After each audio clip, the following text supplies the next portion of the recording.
Incendies dans les rues, irrespect dans le métro, harcèlement flagrant. Ces événements occupent les réseaux sociaux chaque fois que le Japon est mentionné. Que se passe-t-il avec les étrangers dans le pays et pourquoi cela suscite-t-il autant de révoltes?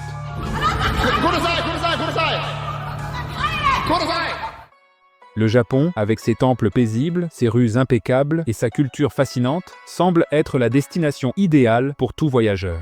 Mais, ces derniers mois, quelque chose a changé. L'image parfaite que beaucoup ont de ce pays cache une réalité que peu connaissent, un malaise grandissant face à la présence des étrangers.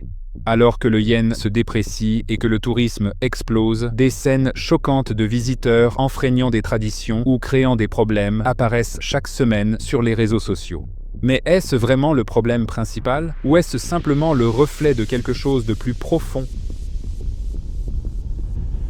Ces derniers mois, le Japon est devenu le théâtre d'une série d'incidents impliquant des influenceurs et des touristes qui ont transformé le choc culturel en un véritable spectacle en ligne. Il ne se passe pas une semaine sans qu'une nouvelle vidéo virale montre des étrangers violant des règles ou se comportant de manière irresponsable dans des lieux publics. Un exemple récent est celui d'un TikToker dansant dans un temple sacré, attirant des critiques non seulement des Japonais, mais aussi d'autres touristes.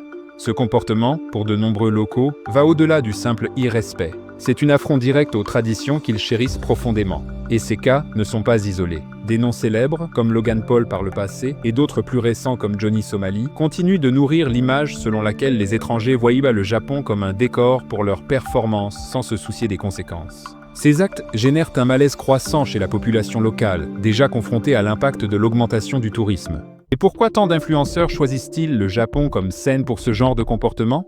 Peut-être est-ce à cause de la réputation des Japonais à éviter les confrontations directes, créant une fausse impression d'impunité. Cependant, les réactions de plus en plus sévères sur les réseaux sociaux, ainsi que la réponse du gouvernement à ces événements, montrent que la patience des locaux est en train de s'épuiser. Ce qui était autrefois de la tolérance se transforme maintenant en indignation.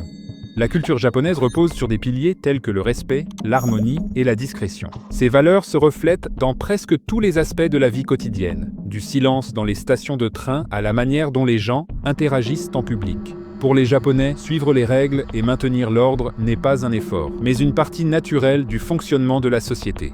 C'est justement ici que de nombreux touristes rencontrent des difficultés. Ce qui semble être une règle simple, comme ne pas manger en marchant ou parler doucement dans les espaces publics, peut facilement être ignoré par ceux qui ne sont pas habitués à ces normes. Le problème, c'est que pour les Japonais, ces petites infractions cumulées ne sont pas seulement un manque de savoir-vivre, mais des signes de mépris pour la culture locale. Ce contraste est au cœur du malaise croissant. Une culture qui valorise le collectif face à des comportements de ceux qui, souvent, agissent comme si le pays n'était qu'une destination exotique parmi tant d'autres dans une liste de voyages. Au Japon, il existe un mot qui définit ce que beaucoup de touristes ne perçoivent pas, meiwaku. Il se réfère à des comportements qui causent des désagréments ou des problèmes aux autres, quelque chose que les Japonais évitent à tout prix. Ce n'est pas seulement une question de règles explicites, mais d'une éthique silencieuse qui cherche à préserver l'harmonie sociale. Cela fait que des comportements courants dans d'autres pays sont perçus comme irrespectueux au Japon.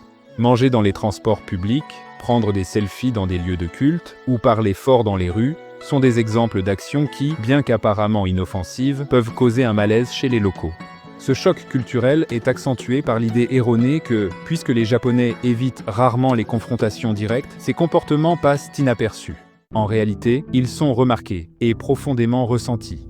L'impact d'ignorer ce code éthique va au-delà d'un simple malaise. Il renforce la perception que les étrangers ne comprennent pas ou ne respectent pas le mode de vie japonais, alimentant ainsi davantage la division entre les locaux et les visiteurs.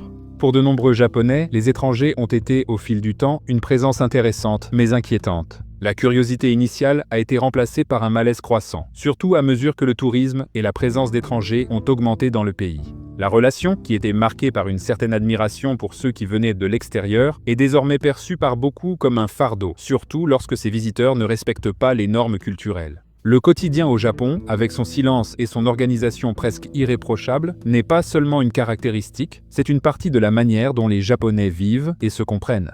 Mais dernièrement, cela a changé. Imaginez être dans le métro, un espace où tout le monde respecte le silence, et soudain quelqu'un commence à parler fort, à filmer ou à provoquer des perturbations. Pour les Japonais, ce n'est pas seulement un dérangement, c'est presque une rupture avec ce qu'ils considèrent comme la base de la coexistence. Il n'est donc pas surprenant que de nombreux Japonais commencent à voir ces comportements comme un manque de respect direct, quelque chose qui défie tout ce que leur société représente. Dans les conversations quotidiennes, les Japonais expriment souvent leur frustration face aux touristes qui créent des perturbations. Ce phénomène, qui commence à se répandre dans les rues de Tokyo, Kyoto et d'autres villes touristiques, a créé une division invisible.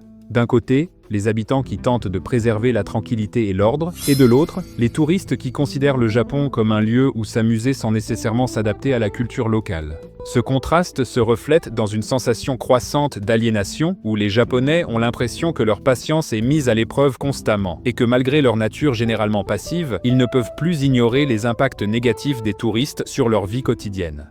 Ces derniers mois, la dévaluation du yen est devenue un facteur clé dans l'explosion du tourisme au Japon.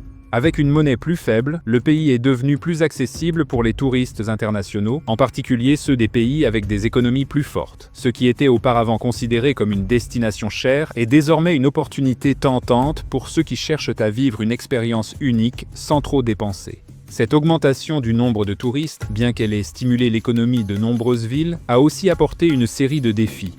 Plus de visiteurs signifie plus de pression sur les ressources et les infrastructures du pays, et les comportements problématiques ont aggravé la situation. Alors que la dévaluation du yen a permis aux entreprises de prospérer, elle a aussi contribué à un changement de dynamique entre les touristes et les locaux. Le tourisme de masse, combiné à la perception que les touristes considèrent le Japon comme une destination pour vivre quelque chose de exotique, génère un ressentiment croissant.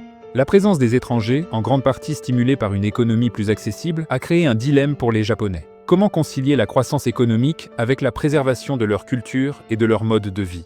Les médias et les réseaux sociaux jouent un rôle fondamental dans l'amplification du problème rencontré par le Japon avec l'augmentation du tourisme et les comportements de certains étrangers. Des vidéos et des images montrant des touristes ne respectant pas les normes culturelles deviennent virales à une vitesse impressionnante. Dans un monde de plus en plus connecté, ce qui pourrait auparavant être une infraction isolée se transforme rapidement en un phénomène mondial, avec des millions de personnes qui regardent, commentent et partagent.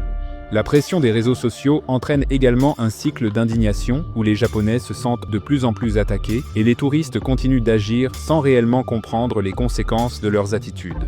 De plus, les médias japonais ont intensifié ce débat, reflétant les sentiments de malaise de la population locale. Les actualités sur des touristes agissant de manière irresponsable font la une, alimentant l'idée que les étrangers envahissent le Japon de manière irrespectueuse. Cette amplification, à son tour, augmente la polarisation et renforce l'idée que les touristes sont, dans bien des cas, un problème pour la société japonaise. Le problème est qu'alors que les vidéos et les nouvelles se propagent, la véritable histoire, celle d'un Japon qui tente d'équilibrer ses traditions avec la pression du tourisme de masse, reste souvent dans l'ombre. Ce qui devient plus visible, ce n'est pas seulement la transgression des règles, mais l'impact émotionnel que cela cause aux habitants, qui se sentent de plus en plus dérangés par la présence d'étrangers qui ne comprennent pas ou ne respectent pas les normes culturelles du pays. Et maintenant, la question est, comment un pays aussi marqué par la tradition peut-il trouver un équilibre face à autant de défis modernes ? Le Japon doit-il s'adapter à la culture des étrangers ou doit-il renforcer ses politiques pour protéger ses traditions et le bien-être de ses citoyens ? Laissez votre avis dans les commentaires. Une nouvelle vague technologique déferle sur les pays asiatiques et de plus en plus de personnes adhèrent à cette révolution. Cela va transformer les relations pour toujours. Découvrez de quoi il s'agit en cliquant sur la vidéo qui apparaît à l'écran.